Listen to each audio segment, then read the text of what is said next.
అస్సలం అయికం నమస్కారం. సూది పాదానికి సైడ్ ఇట్లా ఆనుకొని పడకూడదు.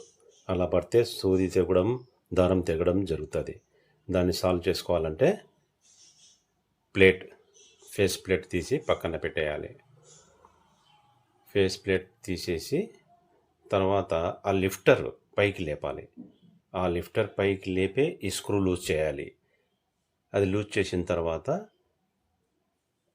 ఆ ప్రెషర్ ఫుట్ సూదికి ఆనుకొని పడకుండా సెంటర్ చేసుకోవాలి. ఆ సెంటరు ఆ విధంగా తిరుగుతుంది. స్క్రూ లూజ్ చేసినాం కాబట్టి తిరుగుతుంది. సెంటర్ చేసుకొని కరెక్ట్గా పెట్టేసి తర్వాత ఆ స్క్రూ మనం లూజ్ చేసిన స్క్రూ టైట్ చేయాలి.